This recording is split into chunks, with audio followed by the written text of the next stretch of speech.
Do you ever feel a need to simply try to fix others? It's commonplace to try to fix things in case they break, but nowadays, and well, more and more increasingly, the point is there are a lot of people who feel this impulse to simply fix other people, right? So here you are, you're living your own life, and then suddenly you're so stuck on wanting to fix someone that, well, it's like there's something supernatural pushing you in that direction. Now, welcome back, folks and folkies, to my YouTube channel. Today we're gonna discuss a bit on this new idea. Well, while the idea is not new, it may actually appear as new to some people. As you can see nowadays, people are waking up more and more from the slumber of ignorance that humanity has been going through for thousands and thousands of years. And, well, many might feel that some of these things that I'm talking about are kind of new. But basically, they aren't new. The impulse to try to fix other people has been mistaken for, a sincere feeling of care towards others in time. But the point about wanting to fix others is it is an impulse, and just like ignorance, it has been around us for so long. It's just that we haven't been too aware of that, right?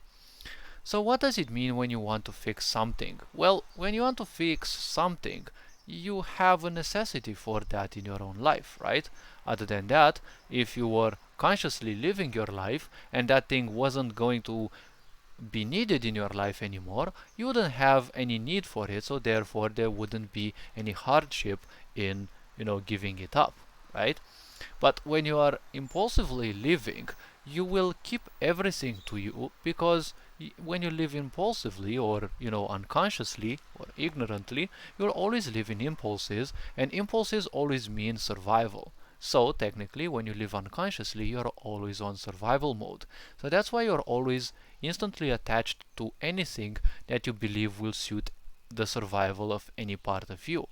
Because let's not forget there are three types of survival. There's the survival of the physical body, there's the survival of you socially speaking, right? Your relationships with other, with your family, and also there is the survival of the self, which is kind of the trickiest one and kind of the one which is the least needed. This is actually the one that's not needed at all, because you don't want yourself to survive, you want you to survive. Many people can't make a great difference in between this idea, right? Because they want to preserve the self, but why preserve the self, right? You say yourself, right? You don't say you. When you speak with other people, you say myself, not me, right? Because we have been programmed to use this idea and to service this idea of the self, right? You're not saying me, you're saying myself, but myself is mine, it's not me. When people identify with the self, then all the problems in their world belong to them, and as well as the suffering. So the point is, when you want to fix people, right, you have a necessity of those people. You want them to be like you. It is an impulse. It is a survival impulse, and unfortunately it triggers a very annoying aspect which is called the reproduction of the self. You want yourself propelled upon others, right? Because this is kind of the narcissistic way that society functions like. Everyone must function in the same way, because if they function differently they cannot be easily controlled. If they also have discernment and or the worst sin in such a sick society, also known as patience. If someone has patience, well, that's a very big problem, because people who have patience, they also have discernment, and well, they're kind of not so well invited in this sick society, because ultimately in this society, well, everything is so fake that, well, ultimately the truth scares people. So in such a society, control and dominion are always gonna be mainstream, right? Everything functions under the aspect of wounded masculine as well as wounded feminine energy, because wounded masculine energy functions in the premise that everything belongs to me, I'm just too weak to have it, right? It's a victim mentality. Wounded feminine energy is also somewhat like that, right? But it doesn't deal with the masculine way. The wounded masculine energy is all about conquest, right? It's all about control. That is why well, for example, in Europe, right? Europe was represented by at least 1000 years of Christianity, right? Christianity was used hideously as a tool because what it did, it banished femininity, right? It banished the female energy. And obviously, society ended up in sociopaths and narcissistic people, right?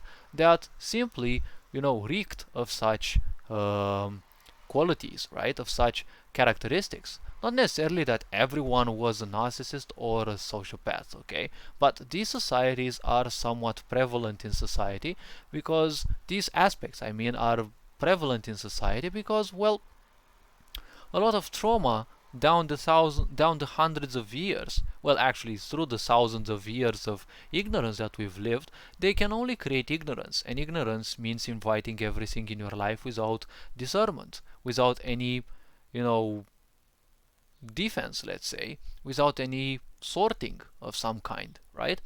And Christianity, when it came into Europe and when it started being used as a tool of abuse, well, it only amplified those things. So ultimately, when people began more and more, to crumble before this behemoth, right, of wounded masculine energy, the point is the feminine energy faded. And the more it faded, the less people were inclined to change. When you become affected and when you live only in wounded masculine energy, you automatically become an enemy to change. You don't want change and you always will embrace your comfort zone. And the same behavior that there was for hundreds of years and probably even thousands of years, even before Christianity, well, all those things, right? All those behaviors can still be seen today because people haven't been taught how to break the karmic cycles. And if you don't break the cycles, well, the problem is you will come in other lives and those cycles will be harder to break, right? Most likely, you can only be born out of similar parents, so the problem is, well, if people start waking up, you will have less and less chances of actually, reincarnating yourself on this world. Well, it doesn't mean that this is the only one available, but still, the point is, well, you want to experience life, you want to become conscious from unconscious, because once you become conscious of life, you become knowledgeable of your own mortality. Then, when you become knowledgeable of your own mortality, you know that literally all the petty things are simply irrelevant. They're just distractions. So the point is, you want to deconstruct yourself, because yourself is just an accumulation of thoughts. When you came into this world, you came as a zero, you came as a nothing, and you will leave the world as a nothing. It doesn't matter how many riches, how many thoughts, emotions, ideas you take. When you came into this world, you didn't have anything. The world gave you a body, well, technically two cells that, collided, and, well, the DNA started doing its own thing, and the coding of this universe did its own thing, so, well, you started developing, right?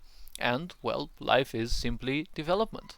And, well, the moment when you perish, right, when your physical body will be less compatible with life, well, when the physical body becomes actually fully incompatible with life because of accidents or feebleness or whatever, the point is, once you leave the body, you will leave it with everything you have accumulated.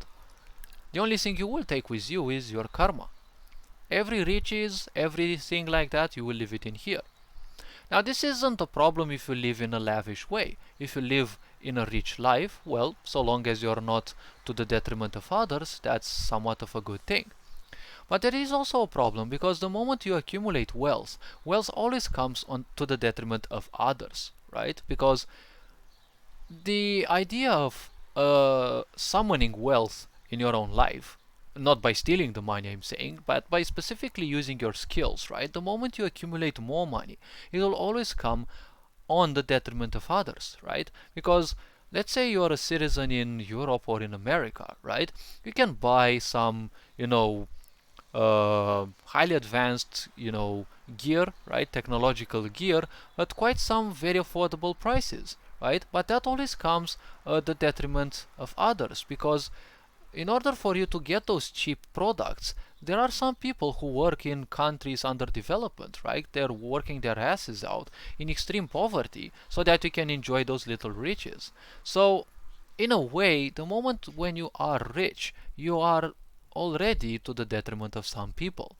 Now, this doesn't have to be looked at as a sin because everyone is here to, live their own life. And, well, with money being printed each and every day, the point is there has to be money for everyone. But people again prefer embracing this karmic idea that if you live your life like hell, you will earn your place in heaven, which sounds kind of awkward if you ask me. But wasn't Christianity saying that if you live life in poverty and you give up riches, which was technically the way the church has ruled over Europe, well, not to mention the idea of suppression, now you will have, earned the place in heaven.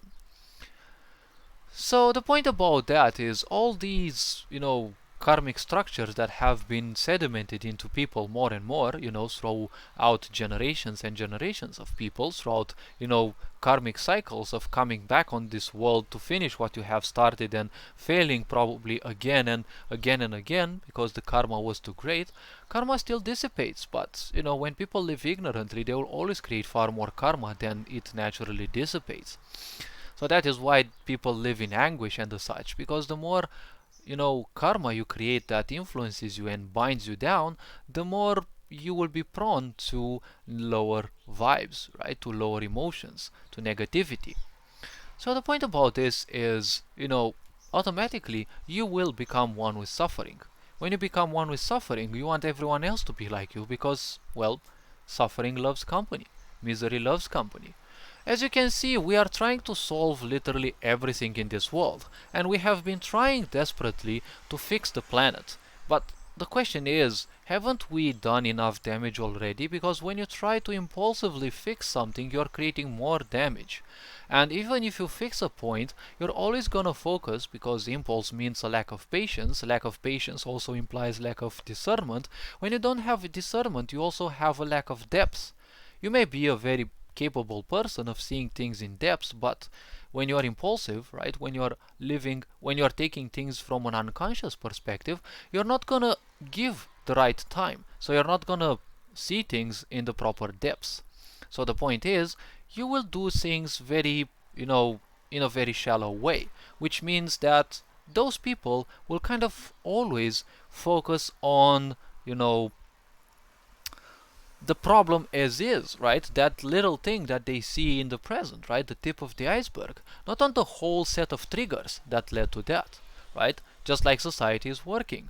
When someone commits a murder, no one actually takes into account, well, how and why did they commit murder, right? Because most people will commit murder because of a huge amount of abuse, right, and traumas.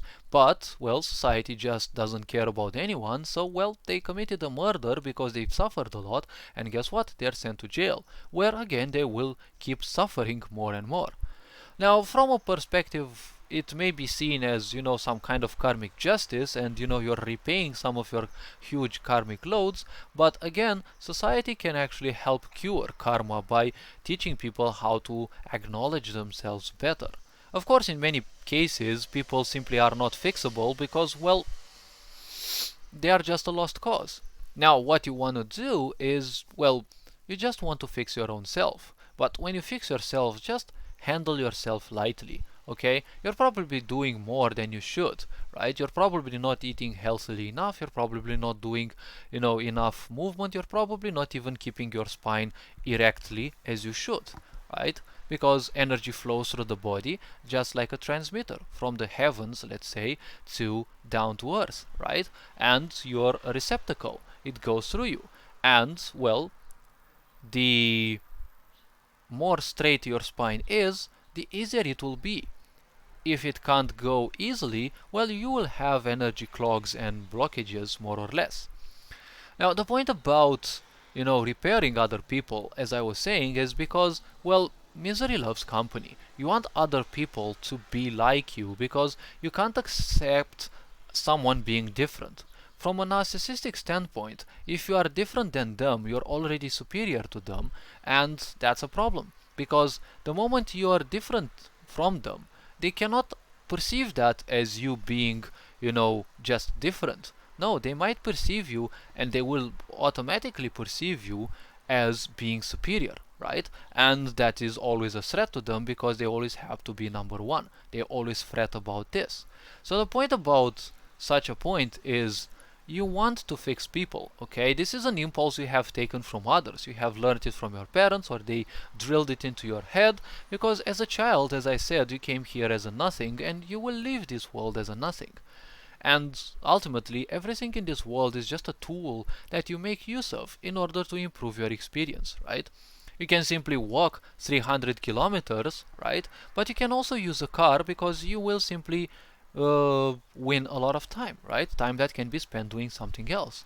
Now again, walking 300 kilometers is it's not much of a problem when you simply have all the time in the world to do it, right? When there's no pressing things, and let's say the climate is also in your favor, and when you also, most importantly, enjoy the journey, right? You can walk 300 kilometers, it's not impossible, and especially if you enjoy the journey, that's gonna be definitely great.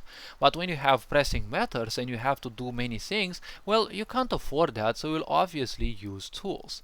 That's why we also created technology. We created technology as a means to simplify our existence. But, well, most people kind of fail in this, and, well, they kind of allow technology to use them instead.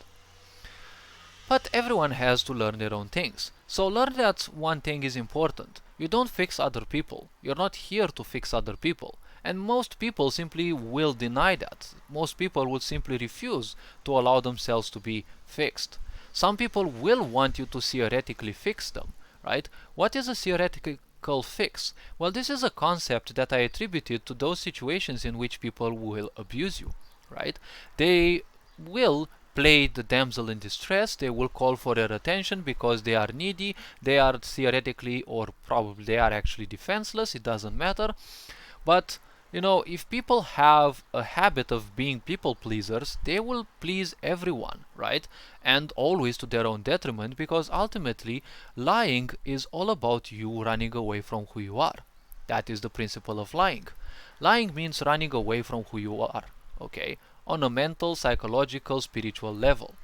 So the point is, in an attempt to run away from themselves and any responsibility that one may take towards, making their own lives better, one would simply run away from themselves. And a good distraction is to people please others, because it is also a very powerful fuel for the idea of victimization, right? Because people pleasers will please others, they will get sick in time because they are giving others their own energy, and they are being fed the bad energies of others, right? They are demolishing their mental and emotional bodies and their energy body, right? And their psychological body. And the more they do that, they imbibe themselves with the impulses and the urges and the needs and basically the behaviors of those who they people please, right? So as that happens, right, they will embrace more and more the idea of people pleasing, because all those pains will become better and better, right? They are taking other people's pains on their own backs, and they will start suffering from that, so they will need to keep to their own drug, which in this case is people pleasing or any other distraction, to simply distract themselves from the pain, which will go in a repetitive cycle, because, well, that's basically what karma is, doing the same thing again and again and again without you being capable of running away from that. Now this is basically an interpretation, because karma can be interpreted in multiple ways. So the point about that is, when you fix people, the only thing you can fix about them is to teach them how to solve their own problems. Because people who become people pleasers, as I said, they will become more and more negative. They will become victims, right? They will embrace victimhood, and they will start doing that which they have been slaving, right?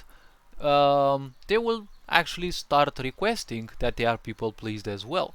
And the moment they are done a few things for, they finally catch a glimpse, right? They catch a bit of taste of what it's like to be people pleased, right? And well, they will start enjoying the role more and more. And they will start creating all sorts of fuss and theater that they're defenseless, they actually need your help, they can't do things without you. And well, my grandmother was such a case from time to time. She would always call me to do certain things, and it's like she always behaved as if it's the first time she would learn that. And well, being patient, I always showed her. And there were those situations in which such people always blow their covers because impulsive people can't lie forever. They usually dispel themselves pretty easily, right? And there would come that moment when she would get pissed of me for whatever useless or idiot reason. And it's all about the fact that she wouldn't want to speak with me. Okay, that was kind of a benevolent gesture, if you ask me, right? It was actually a good thing for me because, well, I wouldn't have to hear her moans and complaints, which weren't that bad, but they're still sort of negativistic, right? And then I could see her do the things that, well, she would imply that she can't handle, right?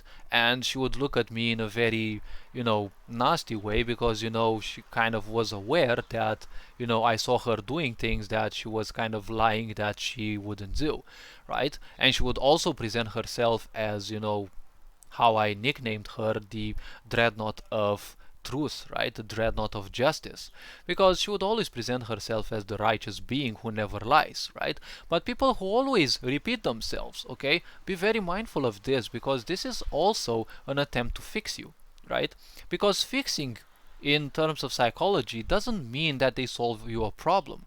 No, no, no, no, no. Fixing is also a sort of colonization of your own mind. Because people, when they are obsessed with their identification, right? When people start saying that, there are a lot of people, usually old folks around me and probably all over the world, those people who always repeat that, they never lie, or they have gone through that, or they have done this, right? And it's always the same repetitive thing, right?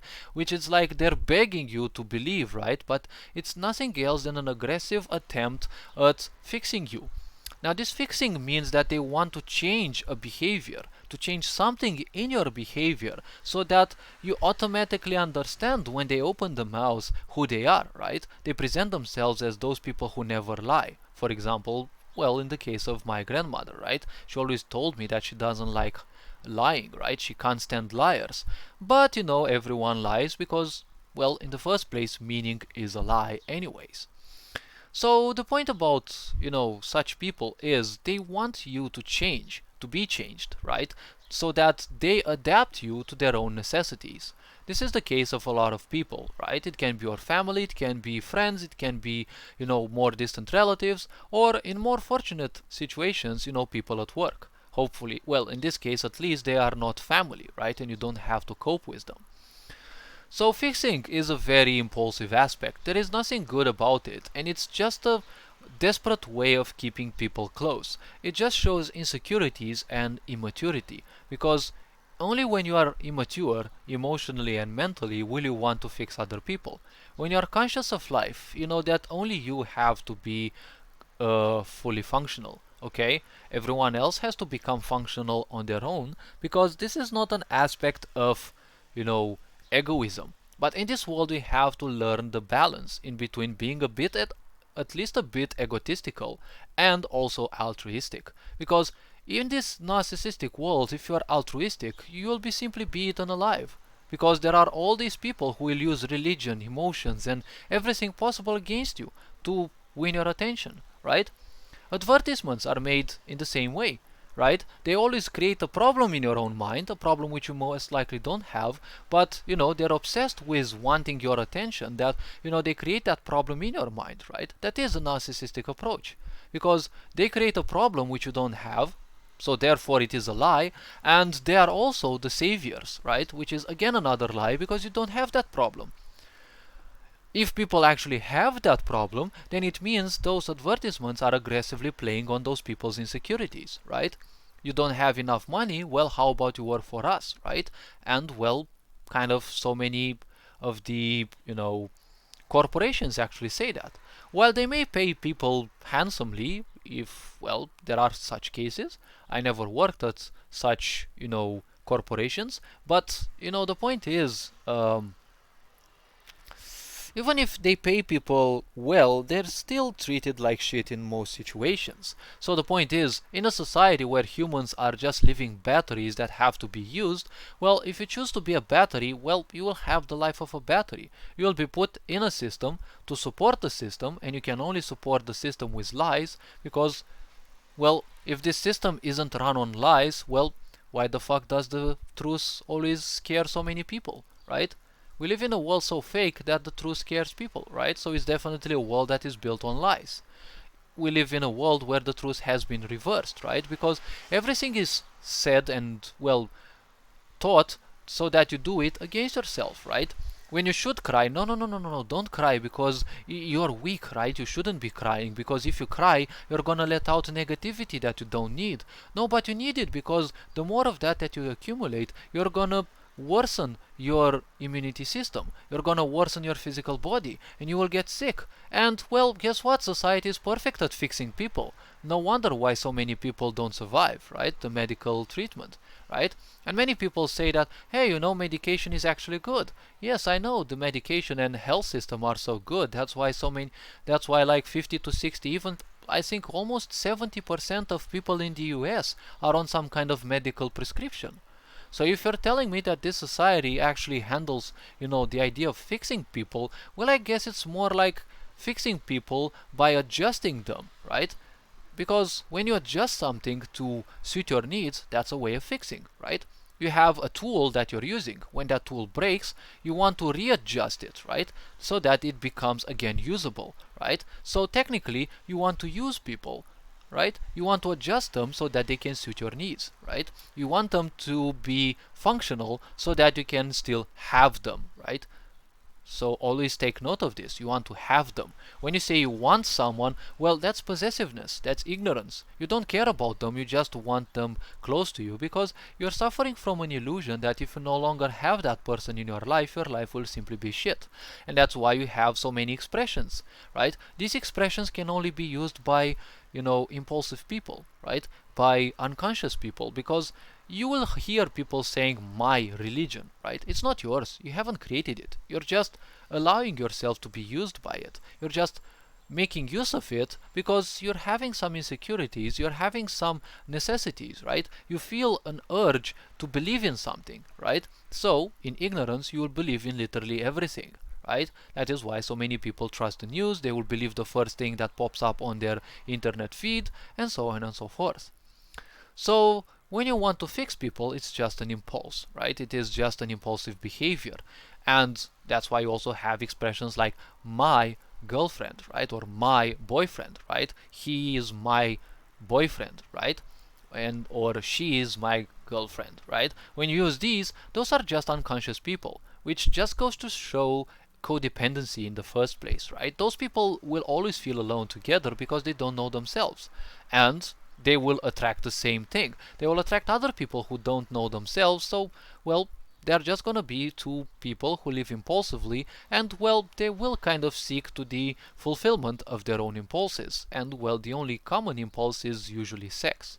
And, well, most likely they will break up because everyone wants to be, to fulfill their sexual desires, but everyone is running away from depths of emotion and depths of perception because emotion is very sluggish, right? The mind switches itself easily because the mind requires no patience, right? But when you have emotions, right? When emotions set in, right? It's always going to take a while, right? When you're feeling depressed, when you're feeling bad, right? It's always going to take a while until it actually lifts, right? That is why emotions are an aspect of depths. If you are feeling emotion, well, then you are a person that's capable of depths. If you are ignoring your emotions, that is an impulsive behavior, right? And why does society want to fix you? So that it can freely use you, right?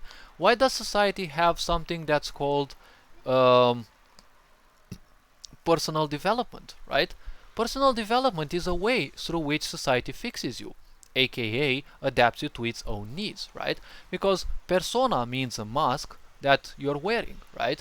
Society wants you to identify yourself right? To identify you with yourself and live your life as if you are yourself. You are not yourself. The self is just an accumulation of thoughts, emotions, ideas, because think about it. When you came into this world, well, basically, you had nothing. You are nothing. You didn't have any thought, you didn't have any emotion. You created those and you accumulated those from parents, school, friends, and the such, right?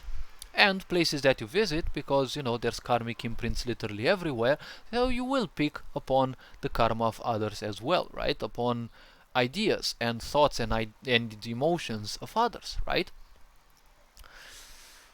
So these being said, technically society wants you to be fixed, right? Wants you to be adjusted to its own needs, right? Because, well, why do you think people are wanted to be the same? If you say people are all the same, yes, that is a universal truth. But if you want people to behave in the same way, well, that is definitely a lie, right? Society has been built upon this lie, right? I've met so many people who live in ignorance and they all believe that everyone is just like them, perfectly like them, right? Which is very, disturbing fact, right? Because no one is the same. People have to be unique because the moment everyone is the same, right? If let's say, I've actually heard people tell me, like, I so wish the world, like, people would be like you. Like, or what would the world be like if everyone was like me? And, well, I was kind of, from a certain age, I was aware enough to tell them, well, if everyone, the whole humanity was like me, well, we would all die from my same weaknesses, right? Because that's the point, right? Humanity has gone through wars, humanity has gone through a lot of challenges, plagues and such. And, well, the funny thing about that is that humanity has survived because of diversity, right? Banishing diversity is a very big problem. Now, the problem is, right, diversity is now faked. You have people who are distracted by NGOs, right? All these programs that, portray people's insecurities, right? You have NGOs for, homosexual people, right? LGBTs, you have for animal protection and the such, but all these NGOs only do something which is called fixing, right? They want people to suit societal needs. They want people to be adjusted in such a way that those who run those, right, can have their agendas met, right? Because nobody cares in this world if you're a homosexual. If you join LGBT NGOs, you're only gonna be used because your insecurities are valuable.